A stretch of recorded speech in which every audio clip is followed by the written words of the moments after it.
Assalamu alaikum, my dear viewers. I hope you are blessed with a blissful life. Today we are going through the colon, that is fifth punctuation mark. Before starting colon, I want to discuss a point of comma with you people. We discussed 6 points of comma yesterday, but we did not discuss the point number 7th कि हम कामा use करते हैं इन tag questions. हमने कामा की 6 points पढ़ी थी, लेकिन जब आज मैं सेंटर पे क्लास ले रहा था तो क्लास में पॉइंट 7th पे लिखवाई थी। स्टूडेंट्स ने बोला कि सर आप टैग क्वेश्चन में भी कामा यूज़ करते हैं, तो मैंने बोला कि आपको भी ये लिखवा लूँ। टैग क्वेश्चंस में भी कामा यूज़ करते हैं। एग्जाम्पल यहाँ लिखा है he is my friend, isn't he. अब टैग क्वेश्चन के 2 पार्ट्स होते हैं। पहला पार्ट पॉजिटिव है, दूसरा नेगेटिव है। अगर पहला पार्ट नेगेटिव होगा तो दूसरा पॉजिटिव होगा। जिस टेंस में पहला पार्ट होगा उसी टेंस में कामा के बाद सेकंड पार्ट होगा। जैसे he is my friend, isn't he. असां सिंधी में चवंदा आहियूं ही मुंहिंजो दोस्त आहे, छा ही मुंहिंजो दोस्त न आहे? ये टैग क्वेश्चन आहे। ये मेरा फ्रेंड है, क्या ये मेरा फ्रेंड नहीं है? He is my friend, present to be tense. अब इसी टेंस में नेगेटिव फॉर्म में हमने बोला इज़न्ट ही। पहले पार्ट के बाद कामा, फिर क्वेश्चन मार्क। अब सेकंड जो सेंटेंस है, आई टॉट यू। अब ये पास्ट टेंस है, पॉजिटिव है। सेकंड पार्ट उसी टेंस में मैंने बोला डिडंट आई, क्या मैंने आपको नहीं पढ़ाया? अब टैग क्वेश्चन में भी पहले पार्ट के बाद यहाँ हम यूज़ करते हैं कामा। अब हम पढ़ रहे हैं पंक्चुएशन मार्क, दैट्स कोलन। ये जो 2 फुल स्टॉप हैं ये इसकी निशानी है। यूज़ कहाँ करते हैं? Number 1 point, it means colon. It is used to introduce a list of things in a series or to give examples। चीज़ों की लिस्ट हो, क्या हो? चीज़ों की लिस्ट हो, उस लिस्ट को आप सीरीज़ में लिखें या मिसाल दें, तो उसी कॉन्टेक्स्ट में हम यूज़ करते हैं कोलन। अब यह एग्जाम्पल लिखा है मैंने, there are 3 types of muscles। there are 3 types of muscles। अब आगे मैं उन मसल्स की लिस्ट मेंशन कर रहा हूँ, लेकिन उस लिस्ट मेंशन करने से पहले मैंने यूज़ किया है कोलन। अब लिस्ट कौन सी है? 3 टाइप्स मसल्स के कौन से हैं? स्केलेटल है, कामा, कार्डियक एंड स्मूथ। ये 3 टाइप्स हैं मसल के। लिस्ट ऑफ थिंग से, लिस्ट ऑफ ऑर्गन से, लिस्ट ऑफ मसल से। जब हम चीज़ों की लिस्ट मेंशन करते हैं सीरीज़ में या एग्जाम्पल दें, तो वहाँ हम यूज़ करते हैं कोलन। अब देखें, अगर ऐसे में लिखूँ जुमला, the 3 types of muscles are, फिर मैंने यूज़ किया है कोलन। अब वो 3 टाइप्स मसल्स के कौन से हैं? Skeletal, cardiac and smooth. अब यहाँ लिखा है मैंने इनकरेक्ट, दिस मीन्स के this sentence is not correct. ये जो जुमला ऊपर वाला है ये करेक्ट है, ये इनकरेक्ट है। अब आप सोचेंगे कि यहाँ भी स्केलेटल है, यहाँ भी स्केलेटल है, यहाँ भी कार्डियक है, यहाँ भी कार्डियक है, एंड स्मूथ, यहाँ भी फुल स्टॉप आखिर में, यहाँ भी फुल स्टॉप, हाँ, यहाँ भी कामा है, यहाँ भी कामा, यहाँ भी कोलन, यहाँ भी कोलन। अब ये जुमला करेक्ट है, ये इनकरेक्ट है, क्यों? इसीलिए कि यहाँ लिखा है मैंने there are 3 types of muscles. अब यहाँ है the 3 types of muscles are, ये हमारा आर वर्ब है, and we do not use colon after the verb. ठीक है बेटा, वर्ब के बाद कोलन यूज़ नहीं करेंगे।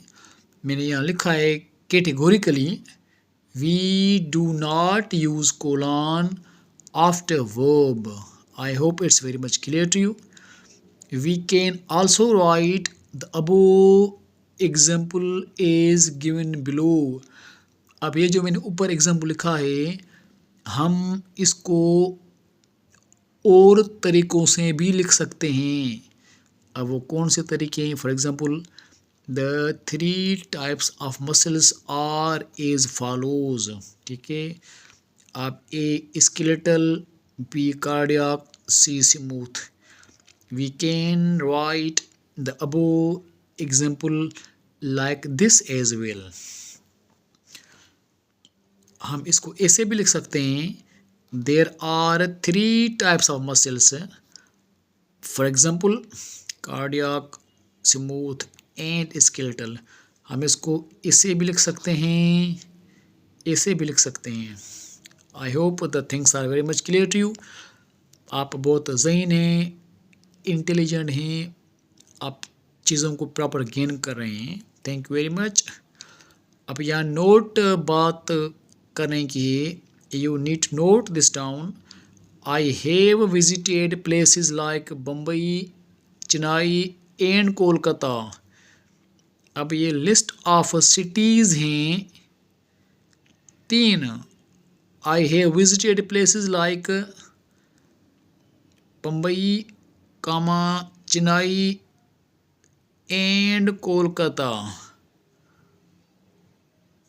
ठीक है, अब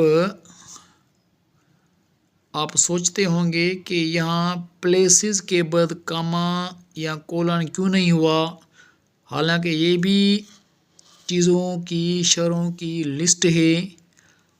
अब दूसरा एग्जाम्पल लिखा है मैंने लिखा है, एग्जाम्पल लिखा है I have visited places such as Bombay, Chennai and Kolkata. अब लास्ट एंड के बाद कामा यूज़ कर सकते हैं, आप नहीं भी कर सकते हैं। अमेरिकन में करते हैं, ब्रिटेन में नहीं करते हैं। अब यहाँ देखिए मैं नोट लिखा है कि we shall not use colon after like and such as. यहाँ है ऊपर लाइक, यहाँ है सच एज। अब इन 2 वर्ड्स के बाद कोलन यूज़ नहीं करेंगे, क्यों? कि ये जो 2 वर्ड्स हैं लाइक और सच एज, ये हम यूज़ करते ही एग्जाम्पल्स के लिए हैं। इनकी मीनिंग एग्जाम्पल यहाँ लिखा है मैंने, I am going to read it again. We shall not use colon after like and such as because they themselves are used for examples। अब ये दोनों वर्ड्स like और such as, इनकी मीनिंग ही example, तो हम कोलन यूज़ नहीं करेंगे इन words के बाद। और एग्जाम्पल है Following are the works of Khalil Jibran. अब उसके बाद कोलन है, भाई खलील जिब्रान के वर्क्स कौन से हैं, आप लिस्ट शो करेंगे जो वर्क्स हैं आगे। अब उन लिस्ट से पहले यूज़ करेंगे कोलन। आप इसको ऐसे भी लिख सकते हैं the works of Khalil Gibran are as follows. आप उसको एज फॉलोज लिख के या कोलन यूज़ करेंगे। उसके बाद you have to mention the list of the works of Khalil Gibran. ठीक है, आप इसको ऐसे भी लिख सकते हैं, the works of Khalil Gibran are as follows, वही बात जो मैंने ऊपर डिस्कस की। ठीक है, या आर मतलब या, आप इसको ऐसे लिखें या लिखें एज फॉलोज या ऐसे लिखें। ठीक है बेटा, अब देखें और एग्जाम्पल है, the places I have visited are as follows. अब जो प्लेसेस कौन सी हैं वो you have to mention the list of places. अब कोलन का नेक्स्ट यूज है, colons are used to mention the time of a day and in mathematical expressions to denote ratio। जब दिन का टाइम होता है ना, हम बोलते हैं कि 12:10 हुए हैं, 1:20 हुए हैं, 8:20 हुए हैं। ठीक है, तो हम यूज़ करते हैं बीच में कोलन जब हम टाइम को घंटों से मिनट्स अलग करते हैं। दिन का टाइम हो, रात का टाइम हो, घंटों को मिनट से अलग करते हैं तो यूज़ करते हैं colon. For example, I came at 8:20। अब मैं 8:20 पे आया, 8:20। और हम यूज़ करते हैं mathematical expressions to denote ratio. अब देखें, the ratio of milk to water is 1:3। अब जो रेशो है, एक हिस्सा मिल्क का है और रेशो 3 हिस्से दूध के हैं, वाटर के हैं। एक हिस्सा मिल्क दूध और रेशो 3 हिस्से पानी के। ठीक है, ज़ाहिर बात है मिल्क में पानी तो ज़्यादा होता ही है, अगर मिल्क में पानी ना हो तो मिल्क कैसे बनेगा। अब नेक्स्ट यूज़ है कोलन का, colon is used in dialogue writing. हम जब पढ़ते थे 5वीं 6वीं 7वीं 8वीं क्लास में, तो वहाँ डायलॉग थे। फॉर एग्ज़ाम्पल, टीचर का डायलॉग है, why are you talking to him. Student, I have a piece of work with him. Teacher, after teacher, we have used colon. Why are you talking to him? आप उसे क्यों बात कर रहे हैं? Student, I have a piece of work with him. भाई मेरा उसे काम है। अब ये teacher colon dialogue, student colon dialogue. अब ये हमारा यूज़ है कोलन के। I hope the things are very much clear to you. अब 13.5 की वीडियो बन चुकी है, ये बहुत बड़ी बन गई है। और हम जो दूसरा टॉपिक है सेमीकोलन, उसको हम करेंगे नेक्स्ट वीडियो में इंशाल्लाह।